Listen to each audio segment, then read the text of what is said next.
ایک بوڑھا آدمی گیا بیچارہ کسی حکیم کے پاس نا, تو حکیم سے کہنے لگا کہ مجھے کھانسی بہت ہو رہی ہے. حکیم صاحب نے کہا بڑھاپا ہے, ظاہر ہے بڑھاپے میں تو ہوگی کھانسی.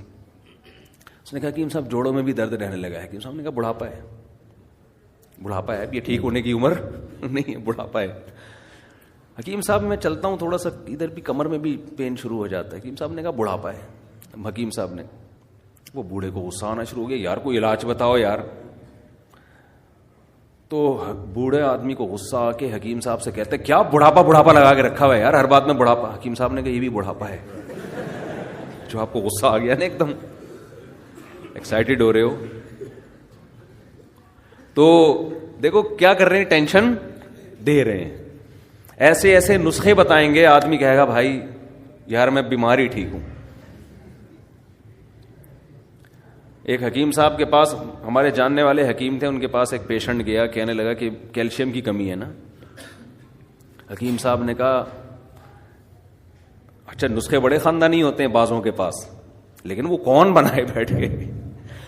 حکیم صاحب نے کہا یہ جو انڈا ہے نا, اس کا چھلکا, مجھے پورا بھی یاد بھی نہیں, 15-20 سال پرانی بات ہے, یہ انڈے کا چھلکا لو, چھلکے کو کھرل کرو, کھرل کر کے پتہ نہیں کون سا اس میں کشتا ملاؤ, پھر اس کو مٹکے کے اندر دفن کر دو, 6 مہینے بعد نکالو, پھر اس میں پتہ نہیں اتنا دودھ ملاؤ, کیا کرو, وہ اتنا لمبا. اس نے کہا میں ہڈیوں کے کیلشیم کے بغیر ہی ٹھیک ہوں, میں ہڈیوں سمجھ رہے. لیکن بہرحال بیاض کبیر نام کی ایک کتاب ہے حکمت پر, ہندوستان میں لکھی گئی ہے, بہت خاندانی کتاب ہے. اس سے آپ کو اندازہ ہوگا کہ حکیموں کی ریسرچ کتنی ہوا کرتی تھی, کتنی ریسرچ ہوا کرتی تھی. تو آج دیکھو کیسے کیسے عطائی 2 نمبر قسم کے لوگ اس فیلڈ میں گھس گئے ہیں.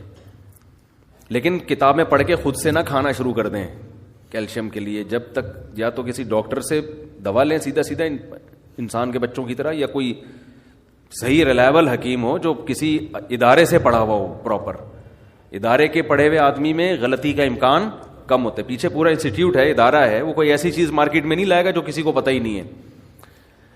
اچھا خیر, ہم کہاں چلے گئے. تو نبی صلی اللہ, ہمیں یہ بتا رہا تھا کہ آپ صبح اٹھ کے جب اس طرح سے خاندانی طریقے سے مسواک کریں گے, مزہ نہ آئے پیسے واپس, آپ کے منہ میں خوشبو پیدا ہوگی.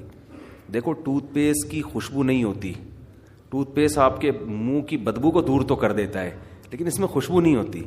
مسواک والے جو ہوتے ہیں نا, ان کے قریب جاؤ